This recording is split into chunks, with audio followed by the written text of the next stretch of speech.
Welcome to DoctorSaab. I'm Dr. Tanya, and you're tuning into the final part of our podcast with our Dean, Dr. Rajiv Rao.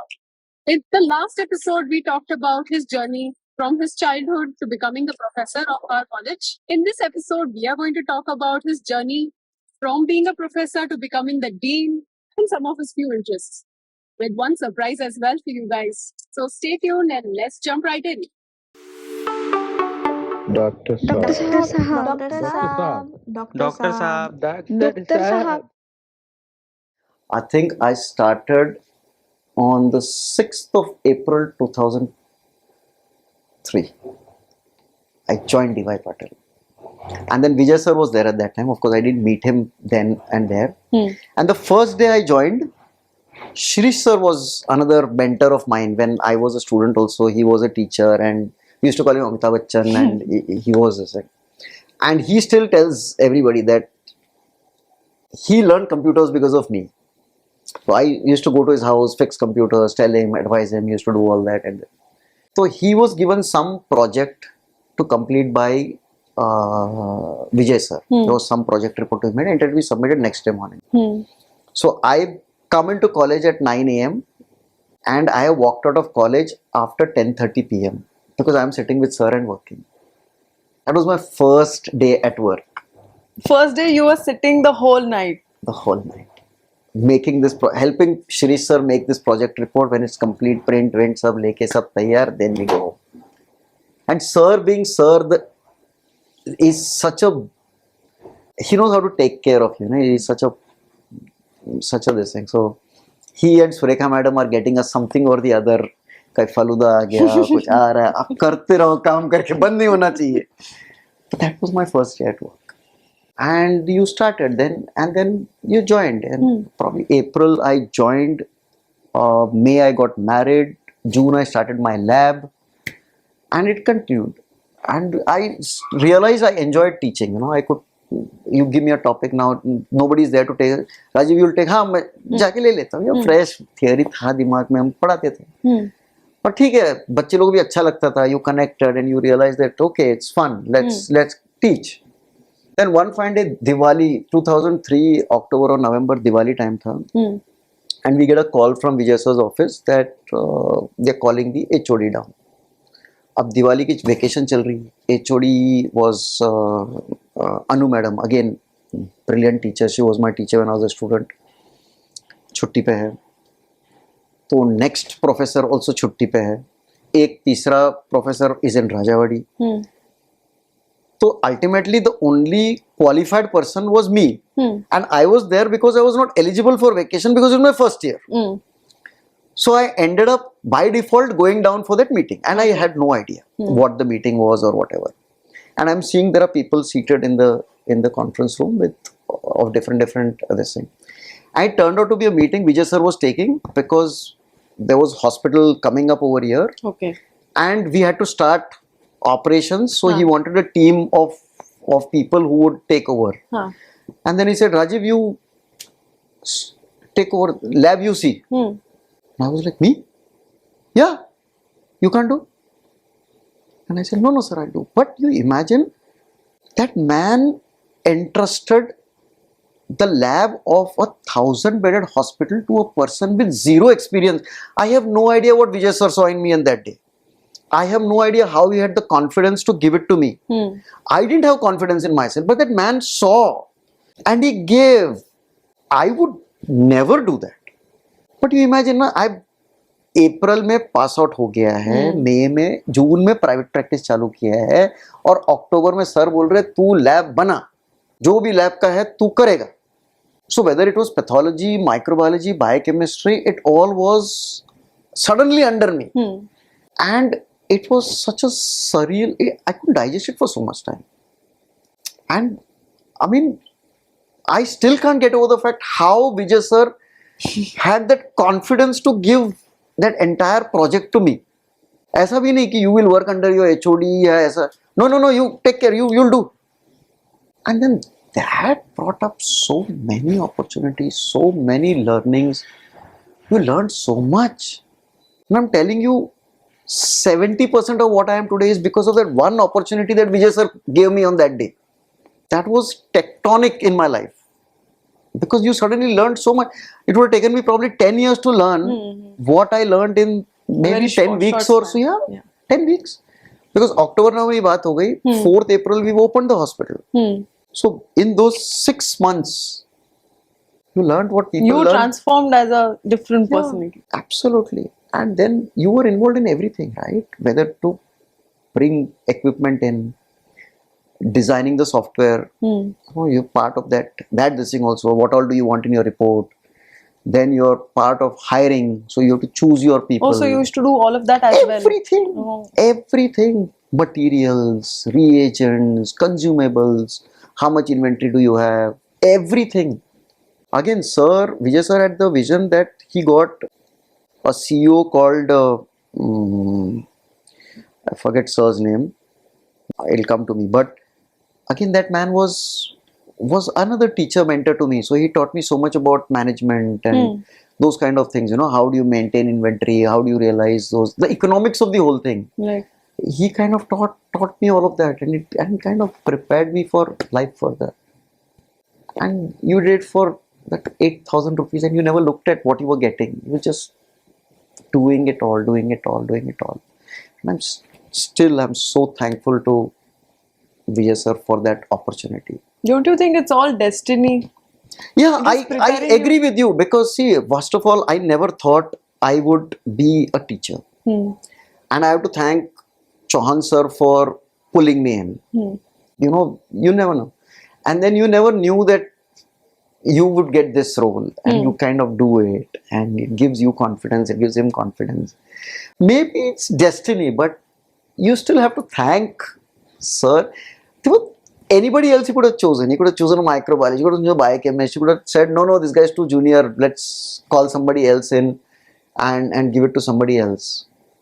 Sitting on, to have that courage and wisdom and foresight, that is leadership, actually that is leadership, to say, okay, you do it, I have faith in you. Haath hai. Even today he says, you do now, what max to max you'll fail, but at least you tried. But that is very important. Oh, it is so important to have that backing. Yeah. And that man gives with all his heart. That Vijay sir, amazing. And in that this thing, when the hospital is made and all that, you also interact with Dada. And that man is an institution by himself. He comes and he's inspecting everything, and he sees one chair over there, and he asks, "Ye chair कोणासाठी आहे? म्हणजे ही खुर्ची कोणासाठी? Who is this chair for?" And they say it's for the doctor. He goes and sits on it. Why? To ensure that it is comfortable for the doctor. The doctor who's going to be working in this hospital, and he's going to be sitting on that chair, he's going to be sitting for so long, he should be comfortable. To that level they think. It is so humbling. It is so humbling. That man doesn't have to do all this.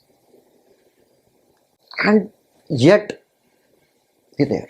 They're there. I mean, it kind of, you feel that when they are there for you so much, why can't you be there for them, kind of, is that feeling. They treat you like family. Then obviously, you have to treat them like family. It starts from there. And then it never ended. For a brief period, I kind of went on the back burner for some time to look at my private practice, set up my lab and this and that and everything. And then I kind of got pulled back in. They wanted someone to kind of manage everything, operations again. And so I came back in. And I was, initially, when I came back in, for some time, I was part of an outsourced party.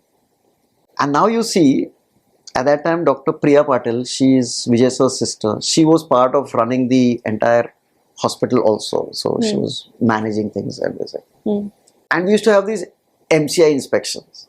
Okay. And they were crazy. They used to come and torment us like, know this thing. And she noticed that whenever they come into the lab, there's never any doubt. All their doubts get cleared.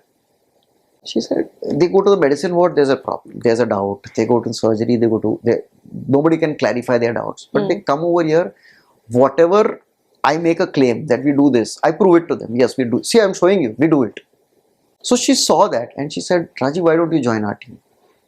And I said, you think I can do it? She said, yeah. And I gave it a thought and I said, yeah, I kind of miss teaching. I want to get back in. And I said, ma'am, I will join you, but I need something on the college side. Don't pull me into the hospital. I'm already doing the lab and this thing. But I would be more interested in making a difference directly in teaching processes. So she agreed and she pulled me in. And then I again recollect that they are so down to earth. Priya madam also, they don't have to be, and they're so down to earth, they're so forthright to those things. They said, Rajiv, we expect only two things from you: honesty and trust. I said, and I'll never forget that.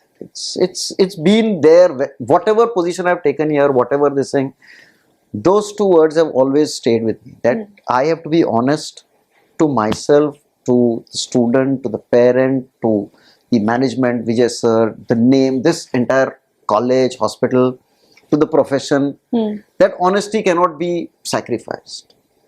And then the trust that they have given us, that whether it's Vijay sir, whether it's Priya madam, Shivani madam, all of them have given that trust cannot be betrayed. That is sacrosanct. And that stayed with me forever. So, all these people have been so influential in shaping us into what we are and what we do today. That's how you ended up into teaching. Teaching. Yeah. Destiny. Okay. Yeah. Actually, because the way you told me everything, I feel that it somewhere helped you in your work right now as a dean. Absolutely. Yeah. You are a sum total of everything that you've experienced, right? And all the people who've been in your life, whether they're students, teachers, colleagues, faculty, they've all helped you experience those things. It's what you learned from those experiences that's important. And again, there's no right way, wrong way. I could have taken pathology and sulked, but I decided to do it with interest. I came into teaching forced it. I could have left after a year, but did teaching with a passion. So that you get it from your parents. Do whatever you do it with passion, do it with honesty, do it with diligence, do it with hard work. And then when people like Vijay sir empower you in such way, then you always feel you don't want to disappoint them. You want to make sure that you do the right thing for them. Then when you have people like Priya Patil, always, ma'am has always been like a rock. They see you when you don't see yourself. And that's so important. Yeah. That's so important. Okay, sir. So normally PG aspirants do not go after non-clinical branches. Pathology or subjects like that are not really their first choice. What do you think is the current scope of this branch for people who would want to take it or who plan to take this as a... Yes, I think that's one of the failures as us as teachers of pathology or professionals in pathology is not being able to explain our role or relevance in the ecosystem of medicine to students. Most people start or take pathology as something that they want to do because आराम करना है, 9 to 5 करना है, limited है, छोटा है, emergencies नहीं है. And then they come in and like I was explaining to one of my PG students in the morning, they think they are coming in to study the solar system. And then when they're in, they realize that it's not just the solar system they have to study. It's not just the Milky Way that they have to study.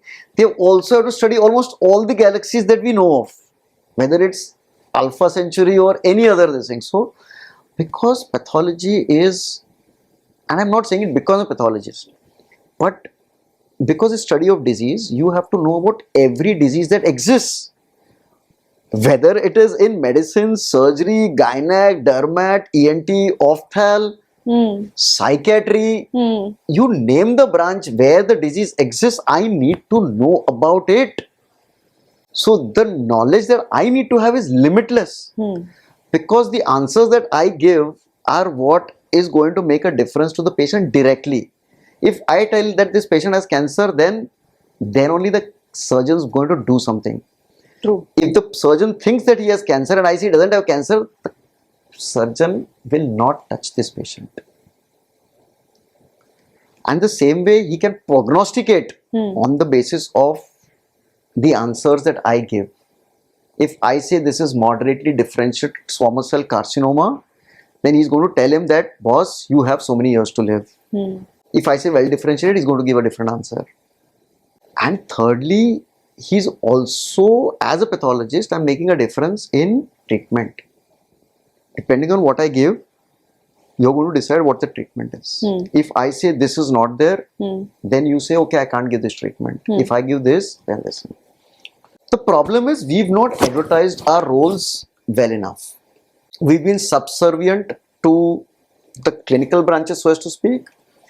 Ideally, we should be all standing on the top of the buildings and shouting our this thing of, hey, I told this idiot that you have this disease. He's nothing without me. आपने जो बोला वो पत्थर की लकीर. हाँ. For better or for worse. Yes. But it is what it is. Okay. But we've not done that. And that's something that, having said that, I think even clinicians realize the importance of good pathologists. Good clinicians will search for good pathologists and ensure that they get their diagnosis from them, because they realize without them, they are like Thakur of Sholay. We are their Jay and Viru. Radiology, pathology. That is true. So, and in the upcoming years, pathology is going to be very, very important. Because you look at where medicine is evolving, there is personalized medicine, there is personalized treatment, there's pharmacogenomics, and the influence of genetics and molecular diagnosis in all. And pathology is involved everywhere. So, as a pathologist, you will have to learn about the molecular basis of disease. Because that's your treatment is going to be based, okay, this is the problem, we are going to give you personalized treatment based on this. Okay, you have this genetic makeup, this treatment will not work for you. We're going over there.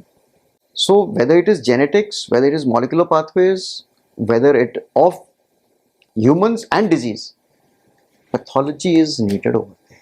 All your special tests, whether you call it flow cytometry, IHC, FISH, all of them are based on the foundations of pathology. So pathology chahiye matlab chahiye. And if you, taking pathology is one part, understanding the vastness of pathology is the second part, third, deciding what you want to do in pathology is the third part. Because as a pathologist, you can get into research, you can get into teaching, you can get into clinical practice, you can go into corporate, you can go into histopathology, you can go into cytology, you can go into molecular. There are so many avenues open. You can't do everything. You can get into hematology, you can get into clinical pathology. So you have to decide what you want to do and excel in that. Pathology is an amazing branch. But do you think, sir, that AI can take over pathology, or that AI cannot take over these parts of this? So AI will take over. Already machines are doing a lot of normal routine pathology this thing. So you have a CBC coming out from a machine, you know, which gives you so much more information, and which also kind of gives you sort of diagnosis. Maybe this is this, maybe this is this, maybe this. So those are routine things. They are not pure skill based. Maybe you need to validate, but a lot of this thing. So AI will only help us eliminate the routine part of our this thing, but where it involves the art and science coming together, nobody can replace pathology. Nobody can replace. That's a good insight about pathology as a branch, and whoever wants to take it can have a... Absolutely. I think pathology, microbiology, pharmacology, they are the future. Routine medicine, routine surgeon, आपका हर surgery, there will be a robot to do it. Every physician will have an AI based template which will tell you that this is the diagnosis. You feed in, the patient is feeding in the symptoms. There is a machine which measures everything, BP, pulse, ye. Based on that, algorithm tells you this is the probable diagnosis. These are the tests suggested. The test, again, the results get fed over here. This is the probable treatment. This is going to happen. What does the traditional physician do tomorrow? It's there. Do you think that's the reason why people are choosing post-graduation over just being a MBBS No, I graduate? think choosing for post-graduation is because we have not glamorized, given adequate importance or shown the glamour of a family physician. The problem in India is that there are no boundaries. So as a general physician, as an MBBS graduate, you are competing for the same pie as a BHMS, DHMS, BAMS, BEMS, BUMS, and so many other quacks, non-quacks, this thing, all of that. So where is your value? The patient of today also has become more selective or more demanding. He thinks going to a specialist gives him better diagnosis or better this thing for himself. And he says, I have money, I'll go. So the glamour of the family physician is lost. And that is why people feel that there's no future being just an MBBS person. And so they are going for the mad race or rush for post-graduation. But there are avenues post-MBBS that we should think of that make more sense. Don't get into the same rat race. Don't do things that you're not compatible with. Don't do things that you can't live with. Choosing a post-graduation is like marriage. You choose the wrong partner, you suffer for life. You choose the right partner, you'll be in nirvana for the rest of your life. Sir, do you think doctors should be entrepreneur? Oh yes, we are foolish with money. We are crazy foolish with money. We have no risk appetite. We do not see how to monetize things. In many ways, we are, I think many people may not appreciate me saying it, but we are daily wages workers, especially in private practice. When you're doing private practice, you're a master as well as a slave. Sometimes you control the situation, sometimes the situation controls you. By the end of the day, we don't know how to manage. And again, it's a fallacy of our education system that we do not make the student or the doctor of tomorrow realize the importance of management. Our education system is so short-sighted that we are focusing on the individual. You as a doctor have to treat the patient. Nowhere in the world does this happen today. You are part of a larger team that is going to manage a patient. And we don't train our students to work as a team. We don't train our students to manage that team. So you end up being managed by people who know nothing of medicine. All these so-called MBAs, healthcare, this thing and all, they know nothing of medicine. And that's converted the profession of medicine into business. But if you are a doctor and you understand the business of medicine, you'll end up doing a better thing. Many times, these non-doctors who managers will not do something because it's not profitable. But as a doctor, you will feel, nahi, this is important from a patient perspective. I may not earn money from it, but I want to do it because it will keep my patient happy. Or it's important for the patient. That makes a difference. That makes so much of a difference. So yes, we should be entrepreneurial. I mean, I would say in this new age and this thing where the government allows us to have double degrees. You can do two things at the same time. Then do an MBA, do some certificate course probably, something that gears you up that when you finish your education, you also know management. It gives you so much broader perspective, finance, risk management, material management, people management. All of this is so important in today's day and age, And most of us as doctors learn it the hard way. We want to set up our own nursing home because we think it's the thing to do. But you have no idea about the licenses, the money involved, the finances. How do you avoid the risk? How do you mitigate the risk? How do you ensure that you don't go, most of the time for the first 5 years, you don't pay for yourself. There's no salary given to you. Paisa bacha to mera. And then because technology is evolving so fast, you bought this machine, used it for 5 years, made money, then put the money back in to buy a new machine. The profits ही नहीं आ रहा.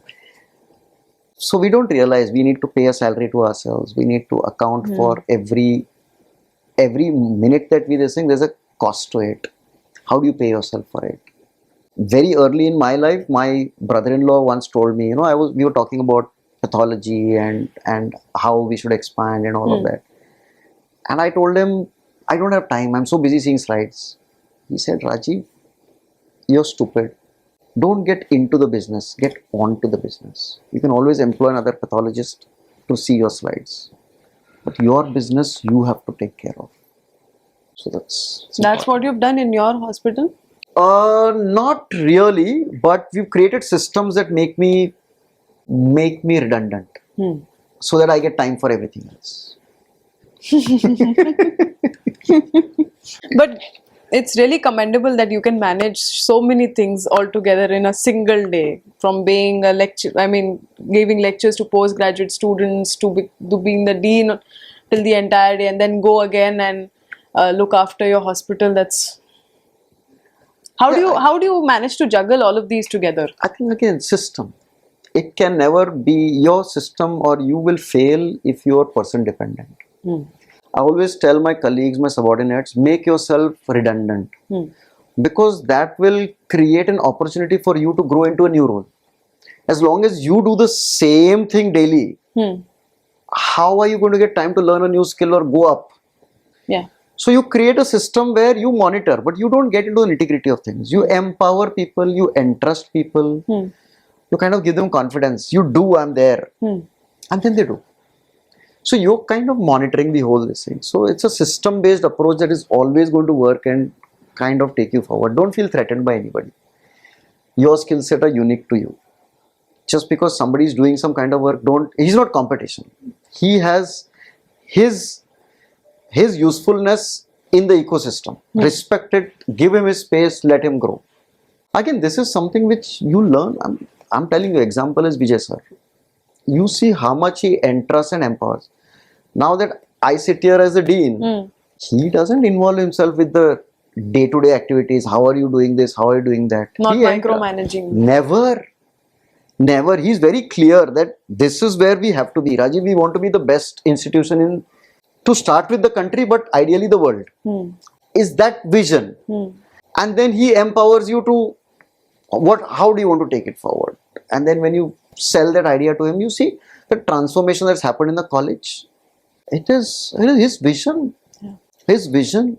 Anybody who walks into the medical college today and has a walk around says, this is the ideal medical college in the country.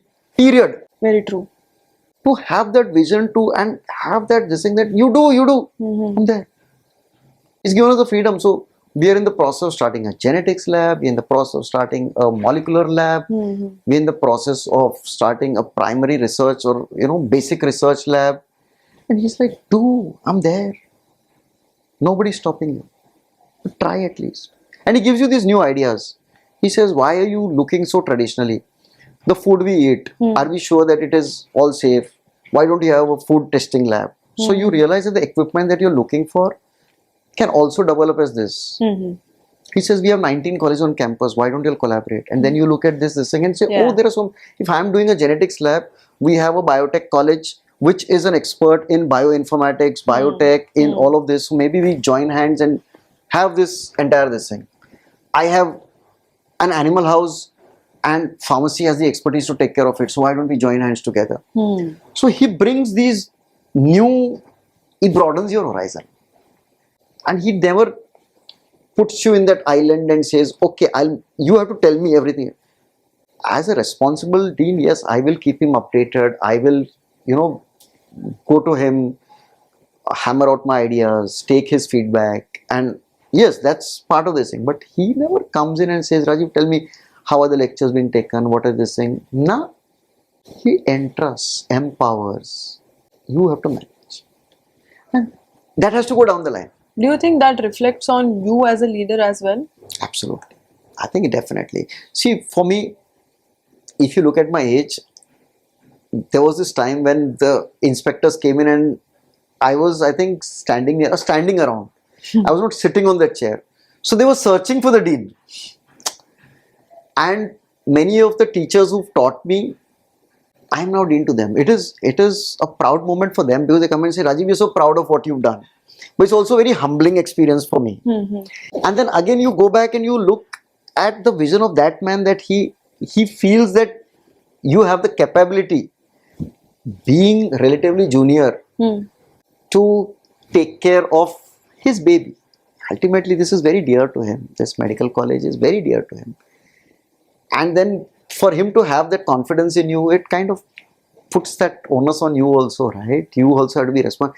And then I always tell everybody, see, if sir could say that, though I am so junior, he could make me a dean. You are junior doesn't mean that you have to be subservient to somebody. This is not a government setup. Yeah. We are completely private. We are completely independent. If we think you have the right idea, we will promote you. We will empower you. There is no hierarchy. There is no, you have to go through this. Because he's taught me this. He's made me feel that. And he feels it it's there in his DNA. Do you still remember the day when you became the dean? Yes, 12th November 2022. He walks in and I was conducting a different meeting in a neighboring room, and he asked for me, calls me in. Again, it's a little bit of a blur. Okay. But the key question was, Rajiv, do you think you would do justice to the job kind of thing? These are my expectations. And he was very clear. Again, that honesty, trust, take caring, patient. He's so student centric and he's so patient centric. He wants that, that patience. We want patients in the hospital always. He's very pro for that. And students are the center of this university's universe. End of. Everything that you do should be centered around taking care of the student. And there should be no hanky-panky. There should not be any kind of, we have a reputation to build on, to kind of take care of a brand that is saying. So do you think you do justice to it? And I was like, yes, I think if you have the confidence in me, I have the confidence in myself. And somebody had given, it was a very auspicious day on that day. It was a Sankrishti Chaturthi, so Ganpati ka din tha, 12th November. And somebody had given him modaks as a this thing. So there was modaks in front and we kind of celebrated that moment. He had a modak, I had a modak. And then I came out and you could see so many people standing outside and wondering what the conversation was all about. Kya hua? And I said, Sir ne mujhe dean banaya. And they were so genuinely happy. Everybody was so genuinely happy for me. And that I felt was something I've earned in these 21 years being in this institute. Having all of your teachers, colleagues, students, non-teaching staff, all of them so happy for having yahan ka ladka dean ban gaya. It's again very humbling. Very, very humbling. Kinds of, and yes, I feel, I tell people that probably you could take me out of DY, but you can't take DY out of me. It's so embedded in my DNA now. You feel for DY, and you want that your alma mater should be one of the best in the world, should be best in the country. Nobody should say one bad thing about and it's not a function of just closing your ear and not hearing it. It's a function of saying that nobody should be able to say it. The process should be so clear, so process should be so enriching that students, parents, all of them should go and say, यहाँ सबसे अच्छा पढ़ाई होता है, यहाँ सबसे अच्छा opportunities मिलता है. That's what you want, and you feel that's the least you could do. This institute, whether Dada himself, Vijay Patil sir, Priya Patil madam, Shivani madam, and this whole ecosystem has given so much to me as an individual that you want to ensure that it continues, that the ecosystem is nurtured, enriched, and you continue to enrich more students, make better doctors. You have patients who are more happy. They give so many blessings. We are what we are because of the blessings that we receive from them. And that is the humbling this thing, right? They come not because they want to, but because they have to. And then when you take them out from here and they go back, they're very happy. It's very satisfying. Yeah. And of course, doing a good job to students, when you have students coming back after 5 years and saying, Sir, aap strict the, isliye hum hai. They don't remember you for how strict you are. They remember you for how you have nurtured them and what you have made them. Yeah, they realize it later that and it's how I was, the tough love we got when we were students हम शायद गाली देते थे हमारे teachers को. I mean, my boss in who's the autopsy this thing, he used to get a message, or he used to come to know there's an autopsy, and he used to stand by the window. His house was on the road to the autopsy room. Okay. So he used to stand by the window seeing what time you gone in, and he'll get a message once you gone left. So he knows you've done an autopsy in so much time. If you take less than 2.5 hours to do an autopsy, you had it. Next day morning, 9 o'clock you get summoned. Rajiv भाई कल autopsy था तेरा? हाँ sir. क्या था? So you give him some ज्ञान. एक काम कर लो. आज 12 बजे प्रेजेंट कर ले.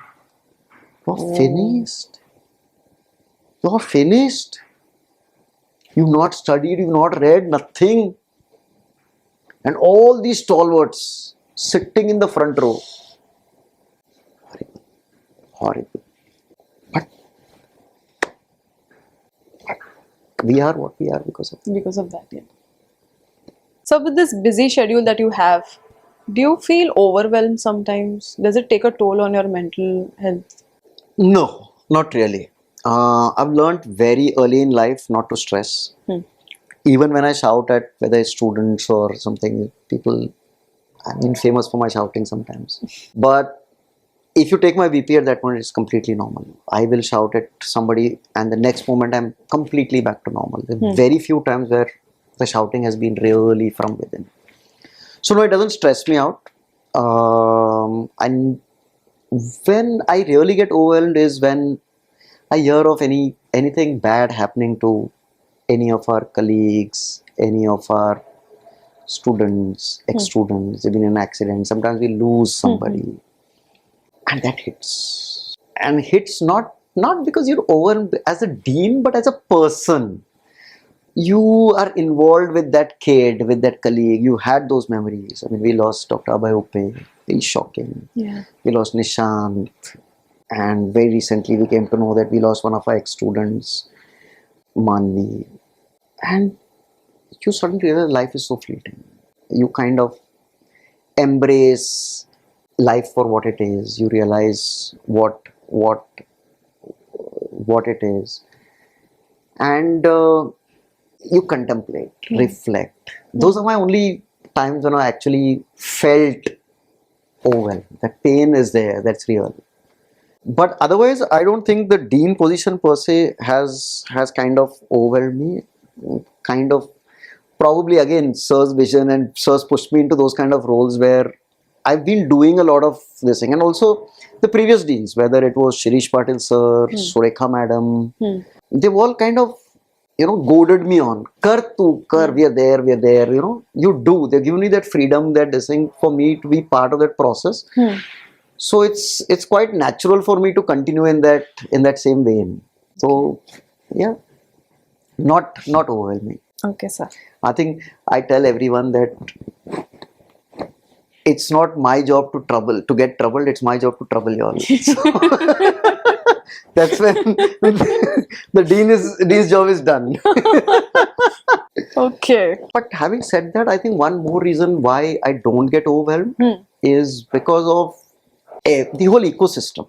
Whether you look at the students, whether you look at the parents, whether you look at Vijay sir, Shivani ma'am, and the faculty, they are so supportive of everything that we try to do here. It's amazing the kind of support I get. When I tell them I have this problem, everybody stands up to be counted. Everybody. All HODs, they're senior to me, they've been my teachers, but they say, Rajiv, bolo, what? What do you want? We are there. And they're so honest with their feedback. They're so open and forthright, and I think the whole ecosystem which is there, the culture that is here, that serves also kind of this thing, even now when you have Dr. Akanksha, who's our director, and we have very honest conversations. She's very open about how she thinks, her view of things, and I have this very honest too, and this thing, and then we come to a common consensus. So okay, we're all on the same page. At the end of the day, we're all on the same page. So there's no stress. There's no stress at all. So I think that's a big thing, that the environment that is there over here, the positivity that is over here also contributes a lot in making sure that you never get stressed about things. Because all of your vision aligns. Oh, absolutely. Absolutely. That's great. So one more question that I would want to ask you. If you could create a new course for the college curriculum, what would that be? College curriculum. I would do 2 or 3 courses. Okay, it's not just one. One course that I would do is for the teachers. The student of today is very different from the student of yesterday. I had a very interesting quote that I encountered yesterday.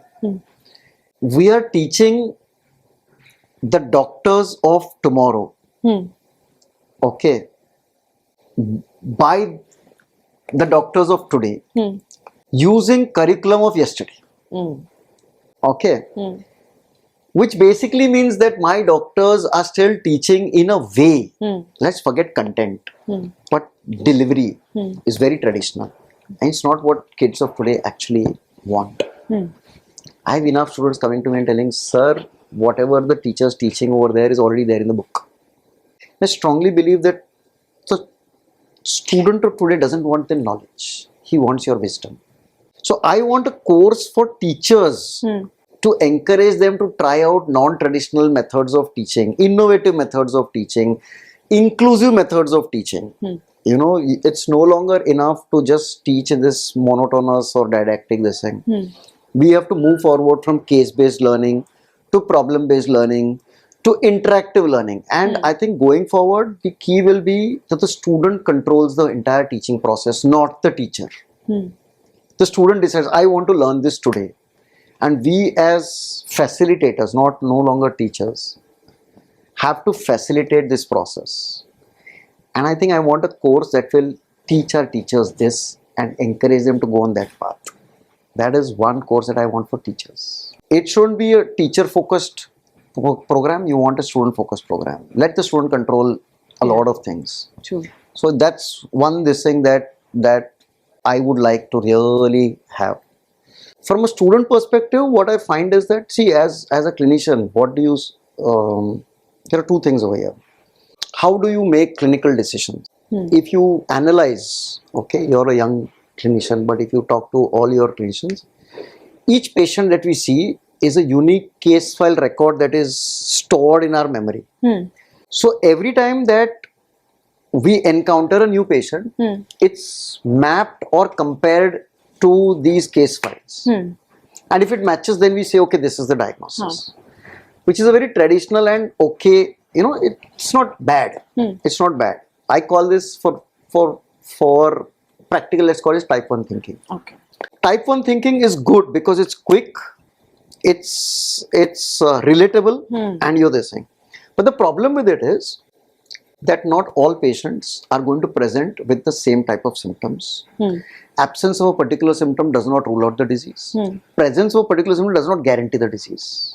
Okay, and your analysis of that particular symptom is limited to your exposure to that disease. Let's give an example, dizziness. So you've seen a patient with anemia come with dizziness, so you're going to think 9 times out of 10 that dizziness hai to anemia hai. If you've seen somebody with a CNS symptom, then you will associate that 9 times out of time that anemia, that dizziness is because of a CNS symptom. Okay, what we should be doing is teaching students logical thinking. That if there is dizziness, then I should be able to say, okay, what are the causes of probable cause of dizziness? So you probably have CNS causes, you have hematological causes, probably dietary causes or something like that. So 3 or 4 buckets. Then the student should logically be ready to say, okay, if it was CNS, what are the subtypes of giddiness? Would it stop and go? Would it be continuous? And that, so with anemia, probably continuous. With the CNS based, probably it would be activity based. When that particular center is stimulated, you'll probably have this thing. So you need to think on those things. So you activate, so you discard these baskets and look at this basket. That's logic based thinking. Yeah. And that maybe takes a little more time. Maybe it's not so intuitive, but it is going to make sure that you have your diagnosis right almost always. Believe me, there have been many studies where wrong diagnosis has been the cause of the biggest harm to the patient. Almost, even in place like US, they attribute 40% of this problem. You're making the wrong diagnosis. And they could measure it. In India, we don't even measure it. It is that high. We have no idea. We have no idea. Okay. So probably I want to have a system where we can teach our kids the logic-based evaluation of all your symptoms, not differential diagnosis. That's a much later this thing. But trying to do this, it's not easy. Trying to integrate systems and subjects together. Probably you'll need to systematize it and say, okay, let's take 10 symptoms or 20 symptoms and let's teach students for an hour about this. Not about the symptom per se, but approach to that symptom. How would fever as a symptom? How would it, when I was a resident in JJ, we used to ask for diagnosis for all emergency investigations. I used to get fever from physicians, resident physicians, and I used to say fever is a symptom, not a diagnosis. And they had no idea why the fever is there. I said, boss, typhoid, step ladder pattern, fever with chills, malaria, high grade fever not responding, viral, dengue, approaching. So this is what some kind of course which would, or way of teaching that would listen. And the third course that I would like is like a bridge course between preclinical or paraclinical courses and clinical courses, in the sense that how does they relate to each other. They're doing a lot of it, but in terms of asking for tests, I do think a lot of irrelevant investigations are being asked for. We need to audit, we need to train students to ask the right test at the right time. This is particularly important in a resource intensive country like India. This is amazingly important. Why ask for a CT when an X-ray will do? Right. Why ask for a culture when probably just a urine routine will tell you pustules? And I'm just shooting. Maybe you need a culture, definitely. You want to know what is the antibiotic pattern and all of that. But why ask for a PCT if a CRP will do? So this kind of cognitive thinking about which test to ask for, very important. That was very insightful, sir. Very insightful. Sir, my last question. What innovative project or changes you would want to make in our college? Or what's your vision for the future? I think vision is what, when we were discussing with Vijay sir, okay, and he asked me, if I were to build a new medical college, Rajiv, what do you think one tagline would be? Okay. And I thought about it for some time and I told him that the future of medical teaching is here. So I want a college where things are so integrated, so synchronous, so easy to use, so intuitive, that it facilitates the teaching learning process. What's happening now is my entire teaching is in bits and pieces. It's non-standardized. As a teacher, ex-teacher may give more value or more focus on certain things. Y teacher may give more value and more focus on something else. There is no uniformity. It is my personal preference. I think that this particular symptoms or this disease or this thing is important. Somebody else feels this is more important. And students less confused. So somebody in unit 1 ends up learning very good CVS. Somebody in unit 2 is learning very good GIT. Because it's a personal preference of the teacher. And even this learning is happening in bits and pieces. It's not synchronous. So a particular teacher may say, go to this YouTube video or go to this. A particular, you read this textbook. And it's student has to search. It's not very integrated. The word keeps coming back, integrated. It should be so continuous that students should know on day one that this is a topic we're going to do tomorrow and this is my pre-study teaching. And then what we discuss over there is the application of that theory. in the class per se. You shouldn't be wasting time discussing theory. It's there in the book. So if I had to talk about, let's say, hepatitis, then my students should know the theory of hepatitis, that this virus causes it, this, and the liver is damaged, this. Before he comes into class. In the class, I may spend 10 minutes like a revision, but the next 30 minutes is going to be on the importance of hepatitis in clinical practice. Which is very important. Which is the crux of what you want to do. Yeah. At the end of that lecture, he should know, if he sees this patient, how is he going to manage? How does he identify? How does he manage? How does he take care? Everything. Yeah. Otherwise, today, student knows everything about hepatitis. लेकिन वो साला hepatitis का patient खड़ा है, उसको मालूम नहीं है hepatitis है, जब तक मैं बोलता नहीं उसको. So, you move there and then it goes to a post-test. The pre-test probably would be all about the theory. The post-test would be about the clinical application of that theory. So in case he does well in his post-test, then you know you succeeded in your lecture. And then probably at the end of the week, he has a kind of assignment which flows into, you give him a new case, a different scenario, and you ask him different questions. Maybe artificial intelligence comes in over here. Generative AI can create n number of MCQs based on a particular case. You give a scenario and he'll keep on repeating. So maybe use it over there, that you have, the student is tasked with this thing, you have to do 100 MCQs on this particular case. So he keeps on clicking, he gets those 100 MCQs, he does. But at least you know synchronously, here's this thing. Then the next point is the practical aspect of it. So he's taken to a sim lab and that particular case is played out in the sim lab where hepatitis with a liver that is there and some blood reports coming out and maybe the icteric is over there and he's identifying the urine is the same. So that scenario plays out over here. Yeah. And then finally he enters the hospital and maybe he sees a real case. That would be really synchronous integrated teaching. Even at a PG level, we are asking students, how do you do a surgery, and we are passing them. Doing it. I mean, okay, you never had an option till date. How would you go and ask the patient to perform in front of a this thing? It take too much time or whatever. But today you have simulation. Yeah. Why don't you go on that road? Ask him to do it. We are seeing over here.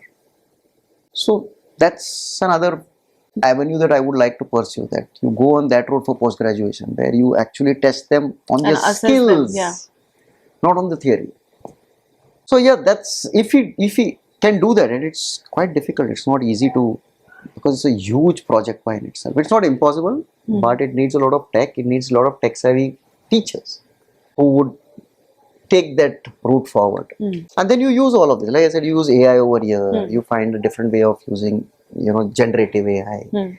Maybe you also integrate that into your research and you use all this data to facilitate research. So the milieu should be such that the student who's interested in whatever has an opportunity to do that. If he's interested in research, then he gets that opportunity. These questions keep popping up. Do you want to do this kind of research? We have this data available. Do you want to go there? If he's interested in teaching, then we have maybe some elective courses where he's taught about the art of teaching. And he's given opportunity. Maybe he mentors a junior. Yeah, tutor. Yeah, you become a sort of tutor and you're kind of helping out over there. So you have to have this thing. Somebody's interested in molecular this thing, so he gets a kind of posting over there and he can go out over there and expose himself to that, genetics. So we'll have to create a milieu that encourages and pushes you to find your space. That would be that will also help them understand what they want to do in life further. And the last thing that I would really want over here is get humanities in. We as medical people are so serious. We take ourselves so seriously that we don't understand the pleasures or the way you can perform better if you learn to relax. So an exposure to humanities, art, sciences, languages, you should be able to access those touch points. They inspire you. They make you care. They relax you. They make you better people. Why are we staying away from them? Who says that humanities and medicine can't be together? We know there's so much of music therapy, there's so much of dance therapy, yoga. All of these are, they need to be integrated to make us better people. So that's an other thing. And finally, I would want to find a way in which students are able to taste a subject before they actually choose it. I see too many students taking PG courses because they have to, not because they want to. And that's a tragedy. It's really a tragedy. Kids suffer for the rest of their lives because they're not comfortable. They're pushed into it by parents, they're pushed into it by society, they're pushed into it by us. Not. We should have a system, in foreign where they come to intern in a particular, so you want to dermat. So you come as an intern into dermat, work for a month. And it's a structured this thing, whatever you're doing in that 1 month. At the end of 1 month, you will write a this thing of what you thought about the dermatology department. Yeah. And the dermat department gives you feedback whether they think you are worth or you have the aptitude to dermatology. You are fit doing that. Aptitude. Aptitude, okay. I think you can become a good dermatologist. And that gives you a reality check. Sometimes you feel, dermat acha hai. And then andar jaake are yaar roz chamdi dekhna hai. So you have to find a way to do that. Otherwise, you're going to just churn out doctors who are not happy. And that is a disservice to society. We have to find a way in which doctors take what they want to and what they should do, not what they get. Yes, sir. Finally, we have come to the end of the podcast. There's this one segment in my podcast where I give, it's called red pill and blue pill, where I give 2 options to the guest and they have to decide one out of those 2. Okay. And that will decide their future. Okay. So, are you ready for it? I think so. I hope so. Okay, so sir, first option, red pill. If you had the chance to start all over again, okay, would you choose the same path and become the dean? Second option, the blue pill. Or you explore a different profession altogether. What would you choose? Blue pill. Blue pill. Yeah. I've experienced the dean. Very happy. Why not? Why not learn something new? Why do the same thing again? Learn something new. Every day should be something new learning. Do you have something in mind that you would want to pursue? Any alternate career maybe? Automobile engineering. Oh, okay. Why not? Why not? There's somewhere hidden in your heart. Finally will come out. I love tech. I tinker with tech even here. Even here. But it relaxes. I mean, it's there. Hey. So yes. That was an unusual answer, but yeah, thank you so much. It made my podcast even better.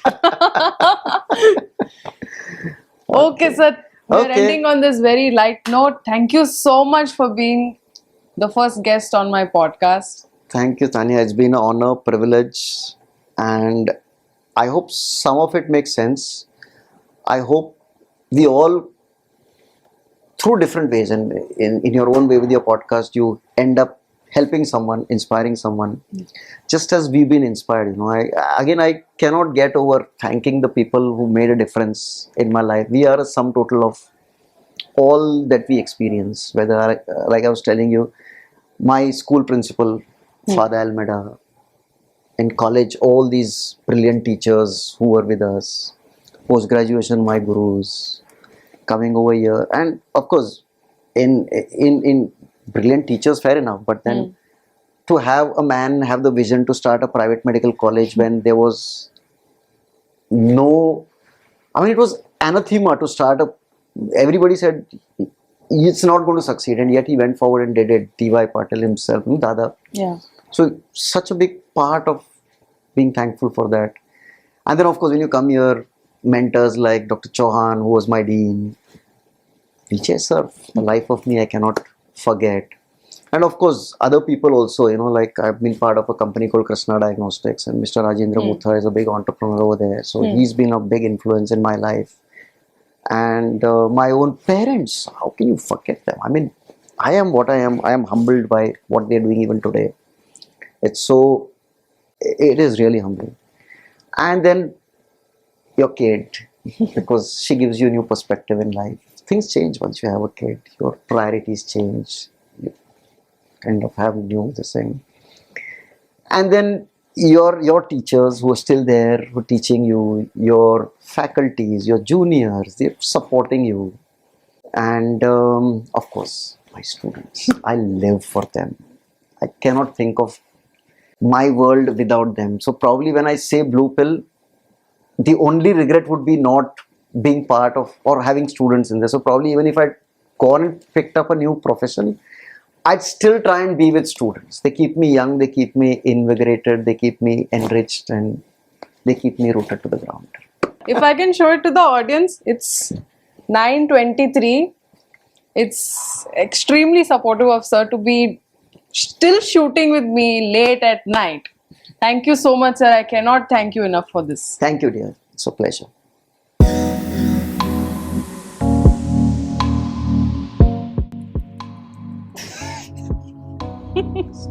आ रहा है, आ रहा है, आ रहा है, आ रहा है, आ रहा है, आ रहा है, ये क्या? आ रहा है, आ रहा है. Thank you so much, everyone, for watching. Truly appreciate your time. Do let us know the next guest you'd like to feature on this show. Till then, please subscribe, like, share, comment as much as you can. See you next time.